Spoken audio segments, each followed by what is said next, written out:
Hello friends.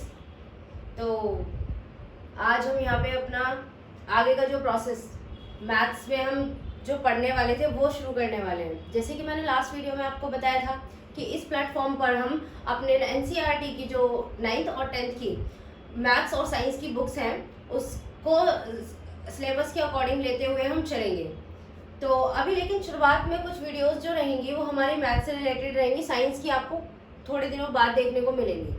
और यहाँ पर 9th आज जो हम पढ़ने वाले हैं, मैंने इंट्रोडक्शन जो छोटा सा इंट्रोडक्शन था उस क्लास में, और बाकी 9th का जो चैप्टर है हमारा फर्स्ट नंबर सिस्टम, उससे रिलेटेड जो नंबर्स थे उसके बारे में हमने डिस्कस किया था। और अब इस वीडियो में हम उसी से रिलेट करते हुए आगे का जो हमारा पूरा चैप्टर मेन फोकस है 9th क्लास में, जो फर्स्ट चैप्टर है हमारा नंबर सिस्टम संख्या पद्धति, उस पर हम बात करेंगे। तो अगर मैं एक छोटा सा रिवीजन देना चाहूँ लास्ट वीडियो का, तो हमने उसमें कुछ नंबर्स के बारे में डिस्कस किया था जो हमारे नंबर लाइन पे शो होते हैं। कुछ ऐसे नंबर्स थे, जैसे बात करी जाए नेचुरल नंबर्स,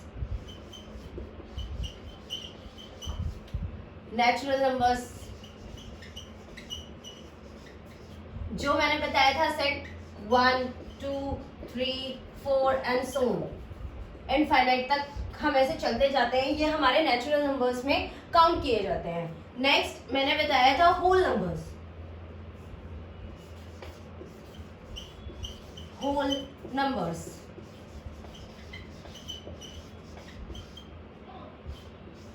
जब हम अपने नेचुरल नंबर्स के सेट में जीरो को भी ऐड कर दें तो वो जो हमारा सेट है उसे हम होल नंबर की तरह लेते हैं।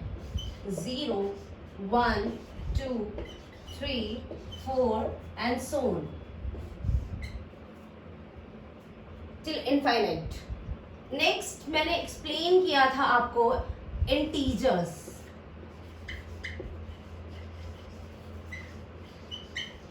इंटीजर्स में क्या थे कि यहाँ तो हमें जो नंबर्स देखने को मिल रहे हैं वो पॉजिटिव, जीरो से पॉजिटिव की तरफ, लेकिन इंटीजर्स में हम उस सेट को भी अपने इंक्लूड करते हैं जो जो हमारी नंबर्स हैं वो माइनस में हो, लाइक -3 -2 -1 0 1 2 3 इसके अंदर एंड सो ऑन।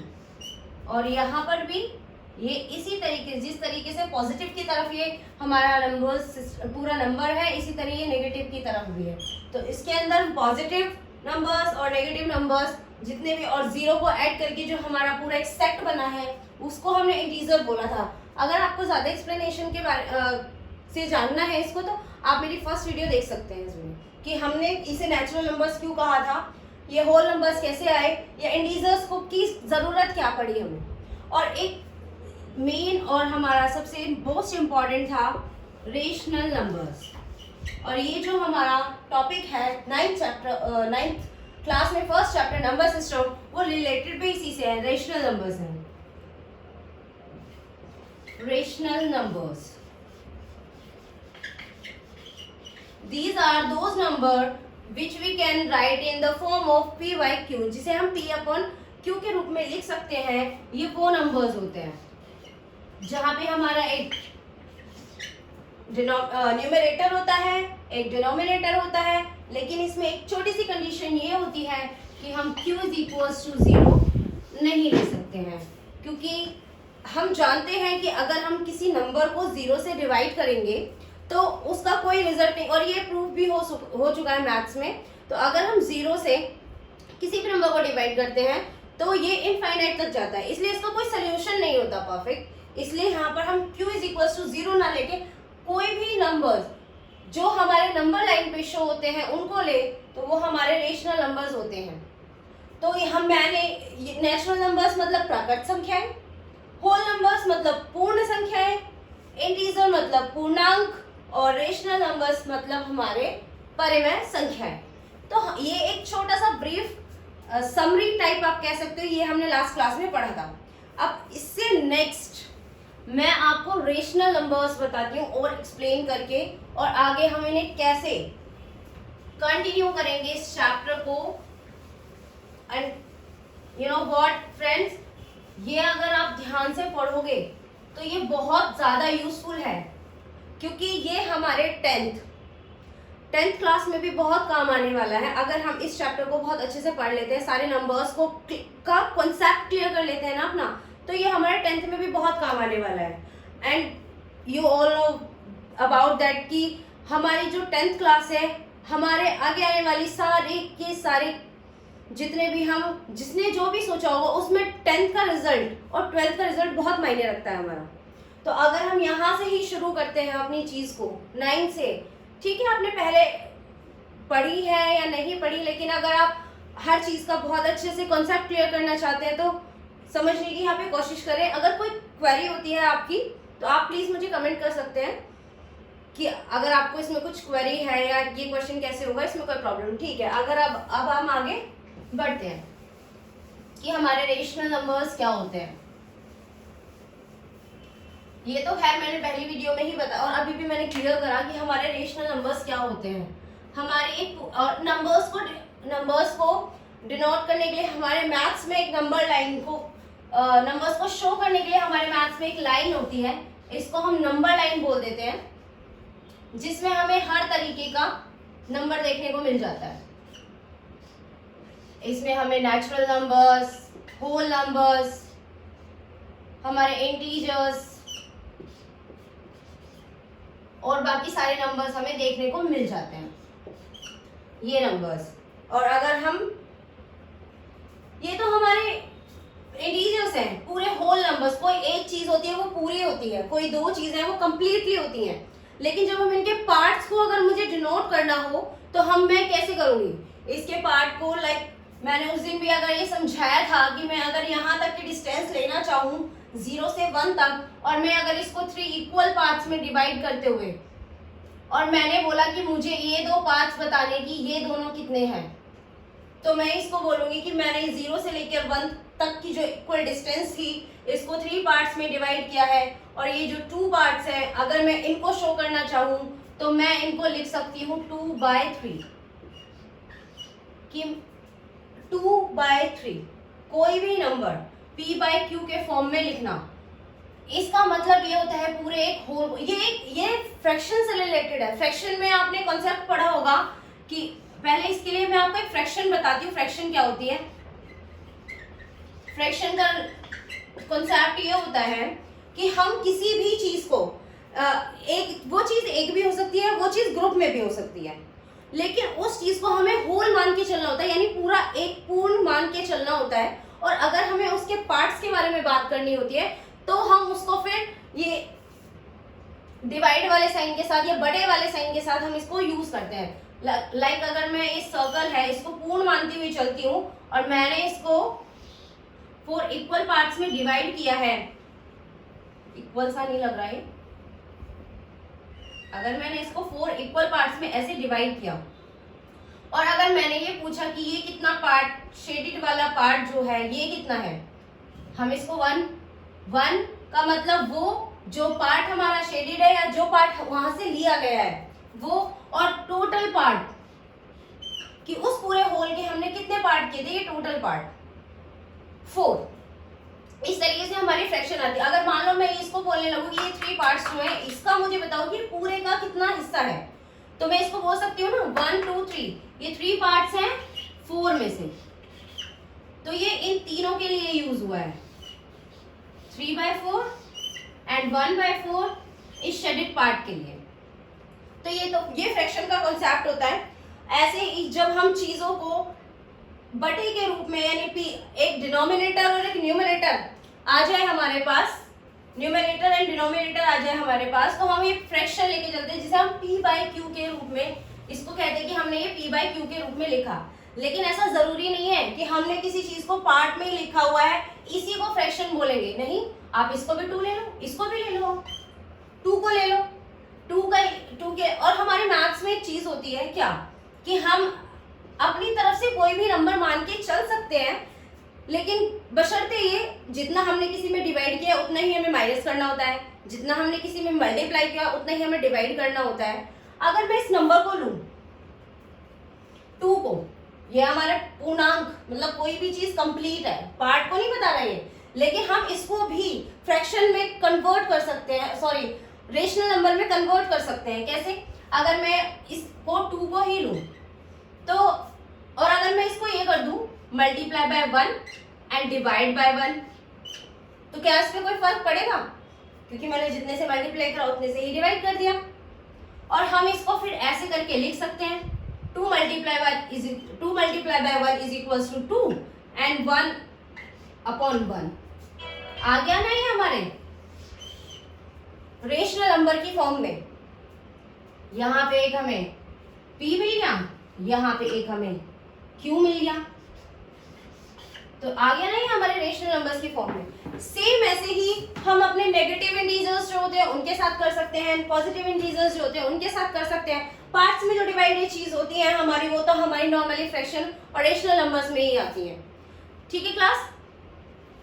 तो ये इस तरीके से था कि हमारा रेशनल नंबर होता कैसे, या हम किसी नंबर को रेशनल बना कैसे सकते हैं। अब आपने रेशनल नंबर तो सीखे p बाय q की फॉर्म में। एक हमारा बुक में कॉन्सेप्ट है इक्विवेलेंट फ्रैक्शन, या इक्विवेलेंट जो नंबर्स होते हैं वो क्या होती है। Concept of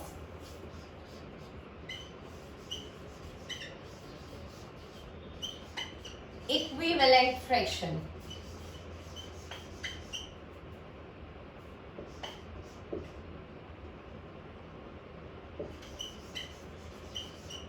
equivalent fraction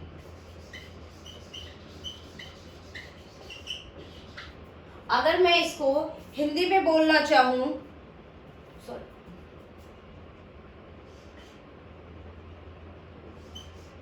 equivalent fraction अगर मैं इसको हिंदी में बोलना चाहूं तो बोलेंगे इसको तुल्य भिन्न कौन सी होती है हमारी।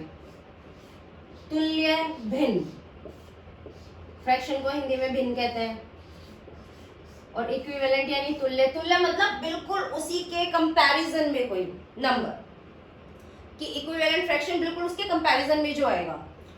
अब मैं कोई एक फ्रैक्शन लिख लेती हूँ, जैसे लाइक मैंने लिखा 2/5, और वैसे भी इसका मतलब सभी को पता होना चाहिए। 2/5 का मतलब क्या होता है कि एक पूरे होल पार्ट को मैंने 5 पार्ट्स में 5 इक्वल पार्ट्स में डिवाइड किया है, और उसमें से 2 पार्ट्स जो हैं वो लिए गए हैं या उनके बारे में पूछा गया है। इस तरीके से 2/5 निकल के आता है। लेकिन ये इक्विवेलेंट फ्रैक्शन क्या, या तुल्य भिन्न क्या होती है?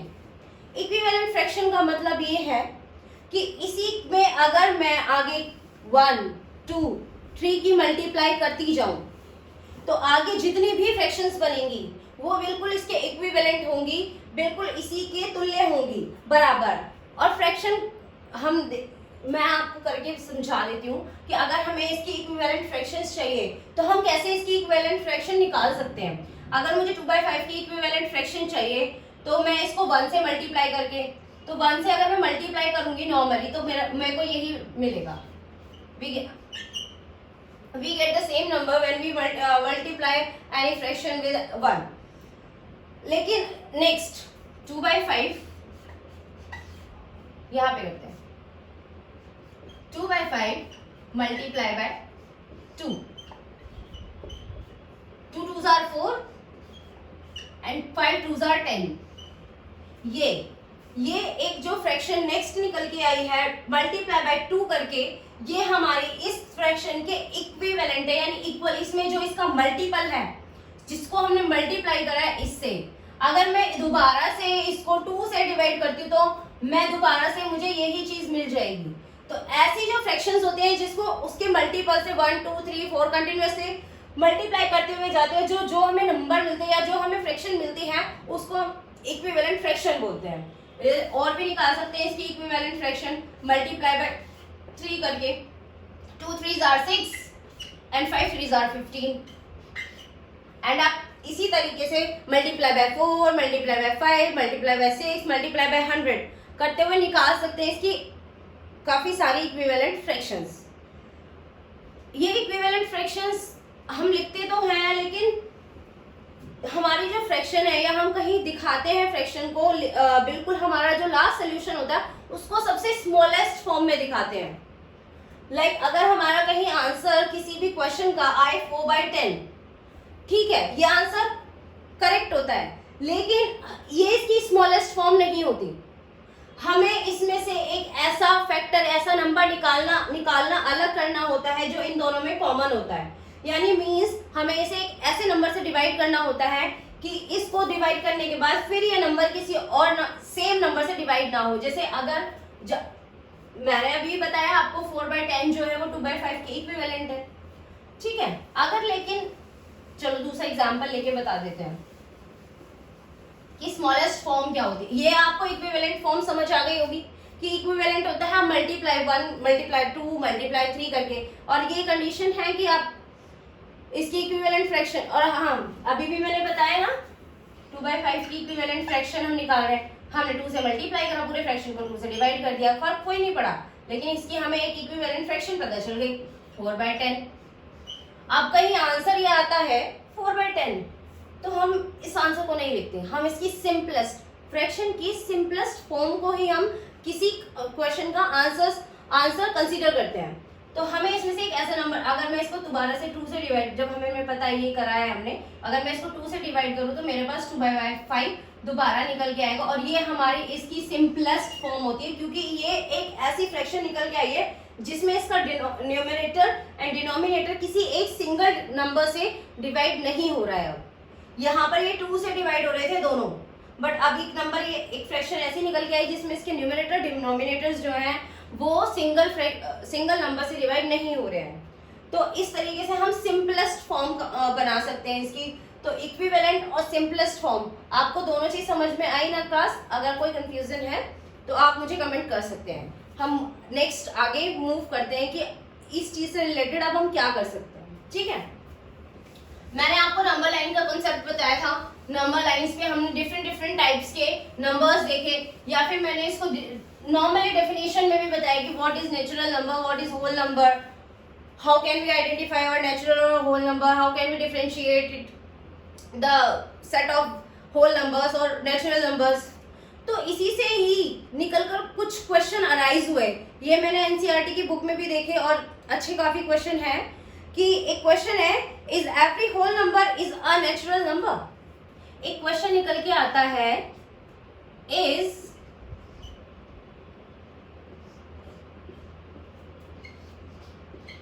every whole number is a natural number।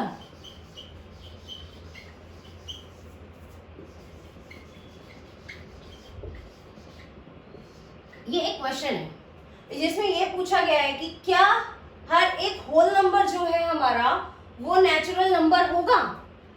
आप थोड़ा सा सोचो इसका, क्योंकि मैंने सारे सेट्स आपको बताए थे कि नेचुरल नंबर क्या होते हैं, होल नंबर क्या होते हैं, इंटीजर या रेशनल नंबर्स क्या होते हैं। तो अब थोड़ा सा सोच के देखो कि जितने भी हमारे होल नंबर्स के सेट में नंबर आते हैं वो सारे के सारे नेचुरल नंबर्स हैं।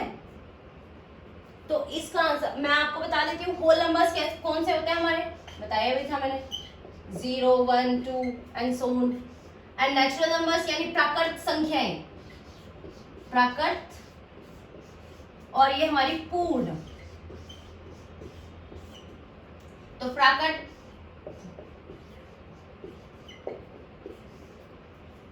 मैंने आपके सामने 2 सेट लिखे हुए हैं, 0 1 2 और and so on 1 2 3 and so on. Is every whole number is a natural number.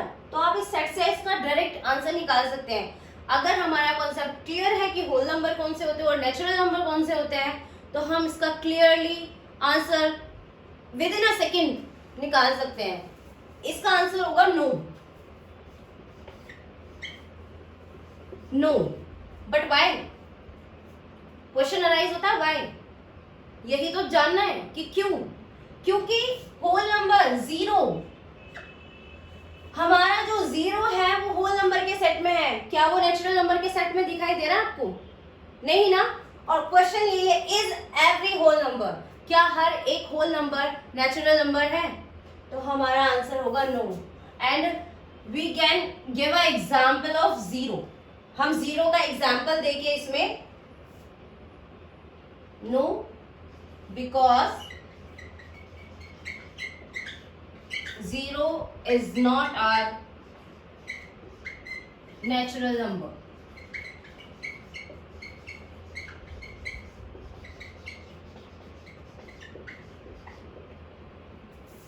क्योंकि जो हमारा 0 है वो 0 प्राकृत संख्या नहीं है। और ये प्राकृत संख्या क्यों नहीं है ये मैं आपको फर्स्ट वीडियो में बता चुकी हूँ। सॉरी, प्राकृत संख्या नहीं है।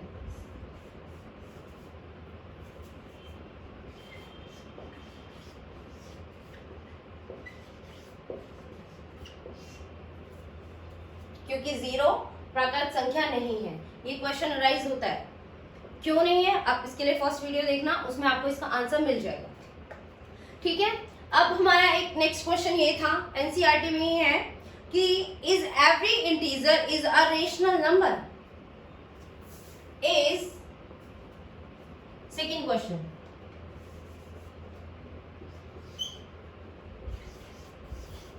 क्वेश्चन है इज एवरी इंटीजर कि क्या प्रत्येक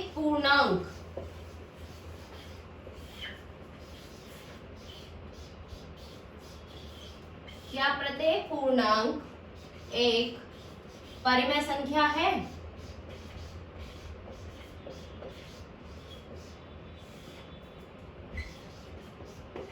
और आप इसका आंसर सोचो।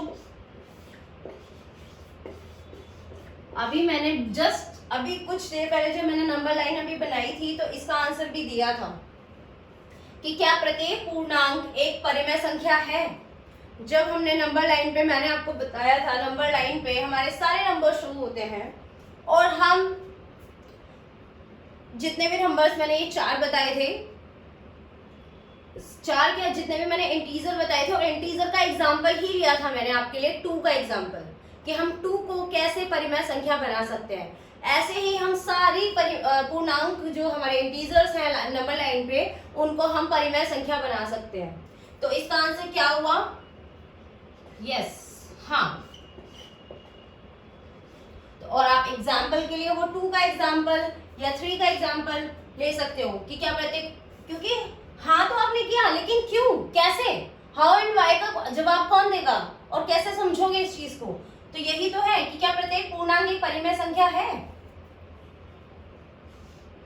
इसका आंसर होगा हाँ। कैसे? Let me take a example of number 3, या और माइनस 3 कुछ भी ले सकते हो। 3 का एग्जांपल अगर मैं लूं तो ये 3 एक हमारा पूर्णांक होता है। हमने नंबर लाइन पे देखा पूर्णांक, पूर्ण अंक, पूर्णांक का मतलब जो अंक पूर्ण हो। अगर किसी नंबर को हम गिनना चाह रहे हैं 1 2 3, कोई संख्या पूरी हो, पूर्णांक का मतलब पूर्ण अंक। अब एक 3 हमारा एक पूर्ण अंक होता है। 3 नंबर में हम कोई सी भी ऑब्जेक्ट को काउंट कर सकते हैं। हमें इसको परिमेय संख्या बनाना है। क्या इसका एक डायरेक्ट सीधा सा है कि अपॉन में 1 कर दो तो ये परिमेय संख्या बन जाएगी, लेकिन वो अपॉन में 1 कैसे आया? वही multiply by 1 divide by 1 and we can write it 3/1। और ये हमारा एक रेशनल नंबर प्रिपेयर हो गया, तैयार हो गया कि अब जो हमारा एक इंटीजर था वो हमारा रेशनल नंबर बन चुका है।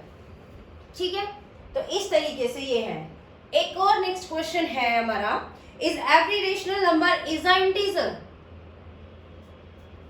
इज एवरी, इसको मैं इरेज कर देती हूँ नेक्स्ट क्वेश्चन के लिए।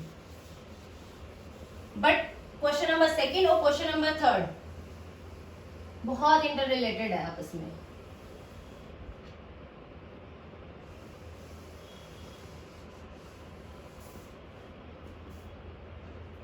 क्वेश्चन 3 है कि क्या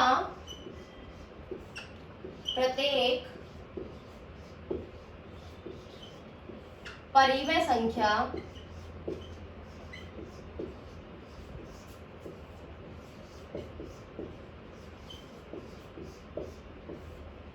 एक पूर्णांक है?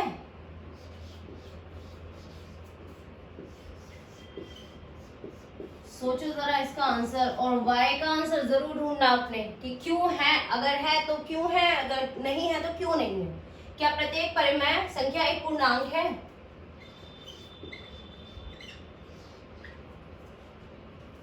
सोच लिया आपने? तो इसका जो जवाब होगा उत्तर होगा जो इसका वो होगा नहीं। प्रत्येक पूर्णांक तो परिमेय हो सकता है, लेकिन प्रत्येक परिमेय संख्या पूर्णांक नहीं हो सकती। अब क्यों नहीं? देखो, अगर मैं 2/3 ही लेती हूं नंबर, रीजन बता रही हूं मैं क्यों नहीं। 2/3 ये कौन सा इंटीजर है? ऐसा तो कोई इंटीजर नहीं होता, ऐसा तो कोई नंबर ही नहीं है। 3 में से इस ये पूरा नहीं है, 3 में से 2 पार्ट्स हैं जो हिस्सों के बारे में बता रहा है, पूरे नंबर के बारे में नहीं बता रहा है। तो ये एक हमारी परिमेय संख्या तो है, ये हमारी परिमेय तो है, लेकिन पूर्णांक नहीं है। This is not equal to पूर्णांक, मतलब इसको हम पूर्णांक नहीं कहेंगे क्योंकि ये पूर्णांक नहीं होता। हाँ, एक दूसरा नंबर कौन से परिमेय संख्या 4/2 ले लो आप। 4/2, 16/8, 15/5। मैं 15/5 ले लेती हूँ, ये पूर्णांक में हमारा कन्वर्ट हो जाएगा। 5 3s are 15। तो इस तरीके से ये नंबर आ जाएगा।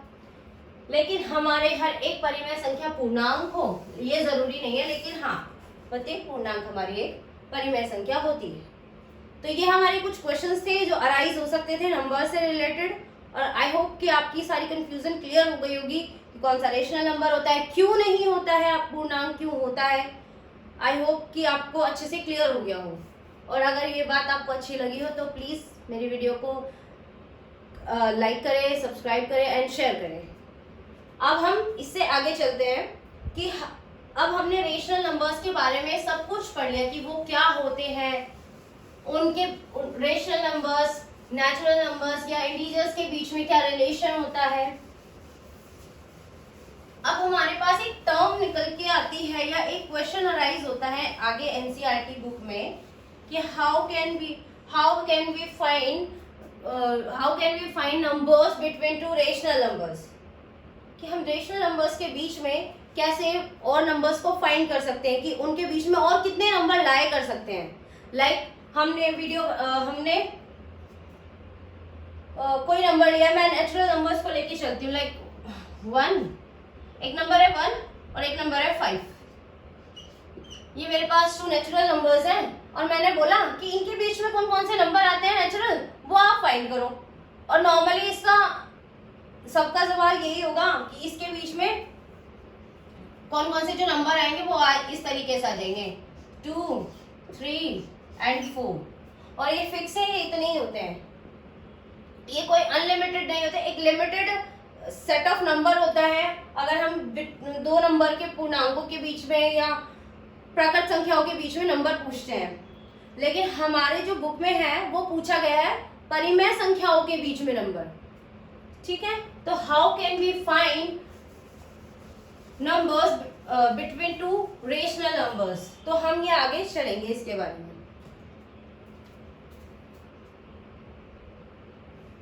तो परिमेय संख्याओं के बीच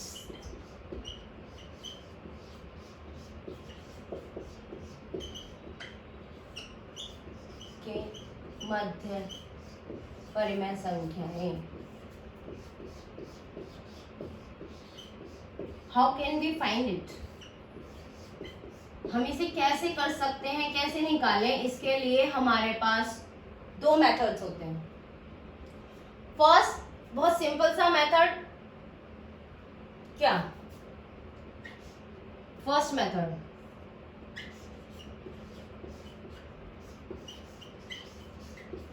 फर्स्ट मेथड ये, if we have 2 rational numbers like A B C anything, कोई भी 2 रेशनल नंबर है हमारे पास, कोई एक ए रेशनल नंबर है और एक बी रेशनल नंबर हमारे पास है, और हमें इसके बीच में एक नंबर फाइंड आउट करना है, रेशनल नंबर फाइंड आउट करना है।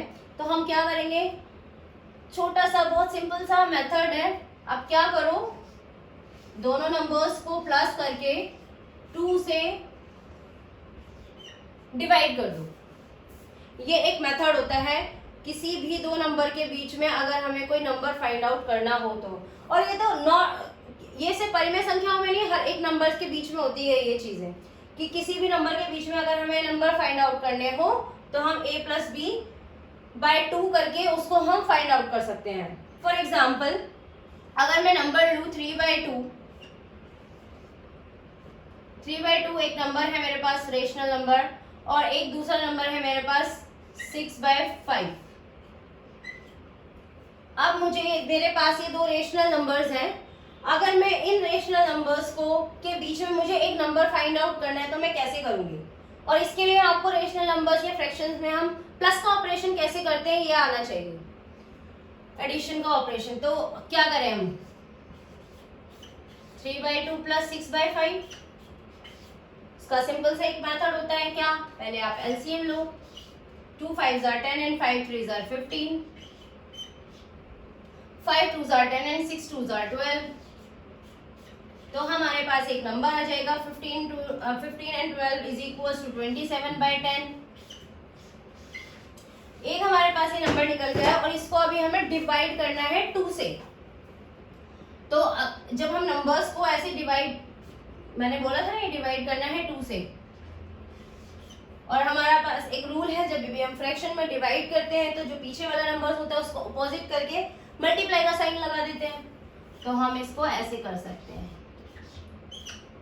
10 into 1/2 which is equals to 27/20।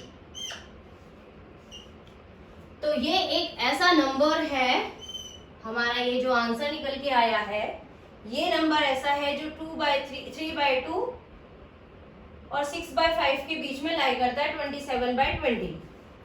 But इसमें एक छोटी सी दूसरा लेती हूँ, क्योंकि यहाँ पे जो मैंने फ्रैक्शंस ले ली ना वो प्रॉपर फ्रैक्शन नहीं थी, यहाँ मैंने थोड़ी दूसरे टाइप की फ्रैक्शंस ले ली हैं, ये प्रॉपर फ्रैक्शंस नहीं थी।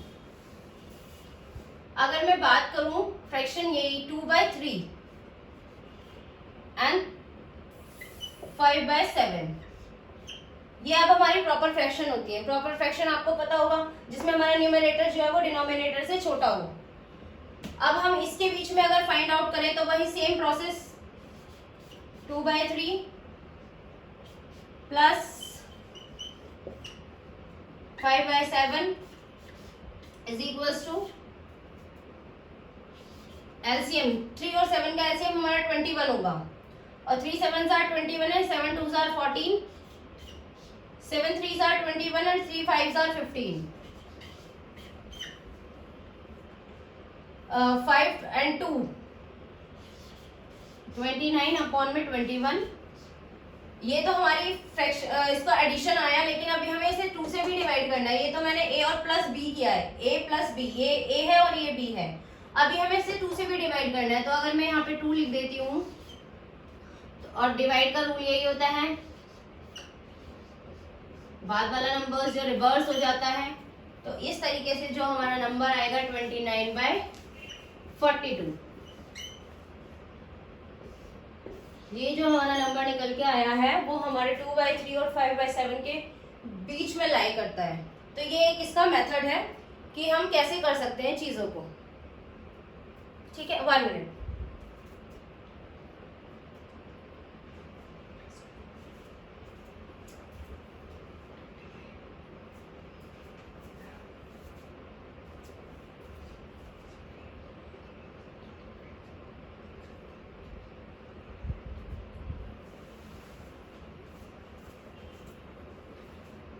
हाँ यस, कंटिन्यू करते हैं अपना।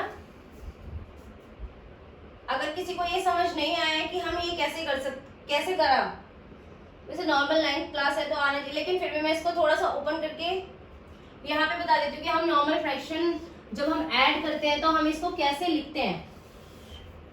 एक्चुअली होता क्या है, 2/3 प्लस क्या था हमारा 5/7,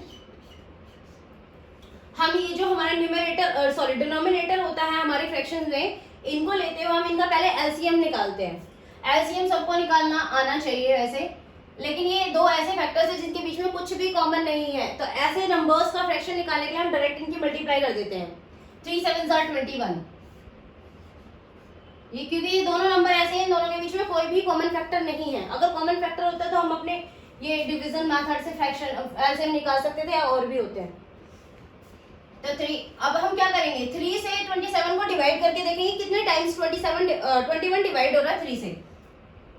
3 7 आर 21, 7 आर पे आ रहा है, और उस 7 पे मल्टीप्लाई हमें 2 में करनी है, 2 into 7, ये फिर प्लस का निशान 7, फिर 7 से 21 को 7 से डिवाइड करेंगे, 7 3 आर, और उस 3 आर की मल्टीप्लाई हम 5 में करेंगे, और इस तरीके से हमारा हो जाएगा 2 7 आर 14 and 5 3 आर 15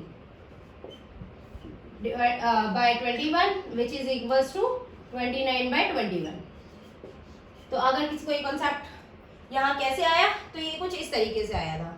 ठीक है क्लास, तो ये हमारा एक मेथड था जिससे हम अपने क्या परिमेय संख्याओं के मध्य में हम कैसे परिमेय संख्या निकाल सकते हैं। तो अगर मैं इसको लिखना चाहूँ तो मैं ऐसे लिख सकती हूँ 2/3, इसके बीच में नंबर है हमारा 29/42, और इसके 5/7।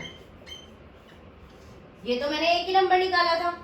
अब आपको अगर एक और नंबर निकालना है तो आप क्या कर सकते हो, अब तुम दोबारा आप इसको a मान लो, इसको b मान लो, आप दोबारा से यही प्रोसेस लगा सकते हैं। फिर इसके बीच में एक नंबर निकल जाएगा, फिर जो नंबर आएगा आप उसको a और b मान लो, फिर से इसका प्रोसेस लगाओगे तो एक और नंबर निकल जाएगा, फिर आप इसको a इसको b मान लो, इन दोनों के बीच में एक नंबर निकल जाएगा। आप पूरा ये पूरा प्रोसेस करके इस तरीके से परिमेय संख्याओं के बीच में कैसे हम परिमेय संख्या निकाल सकते हैं वो कर सकते हो। तो ये आज के लिए इतना ही, आज का हमने एक मेथड सीखा। आप इसकी प्रैक्टिस जरूर करना, और इससे सच में काफी बेनिफिट होगा। अगर आपकी कैलकुलेशन बहुत अच्छी होगी इससे, तो इससे आपको बहुत बेनिफिट होगा। ये एक ही मेथड था। नेक्स्ट क्लास में हम इसका सेकंड मेथड सीखेंगे, और आगे कैसे हम नंबर्स को डिवाइड करते हैं, पूरा फ्लो चार्ट बना के बताऊंगी कि हमारे नंबर कैसे कैसे और किसके बीच में कहाँ और किससे रिलेटेड होते हैं। ठीक है क्लास, तो ये हमारा एक मेथड था। नेक्स्ट क्लास में हम सेकंड मेथड पढ़ेंगे। और अगर आपको ये वीडियो और ये कॉन्सेप्ट अच्छा लगा हो, समझ में आया हो, तो प्लीज़ अच्छे कमेंट करें, और मेरी वीडियो को लाइक शेयर एंड सब्सक्राइब करें। Thank you.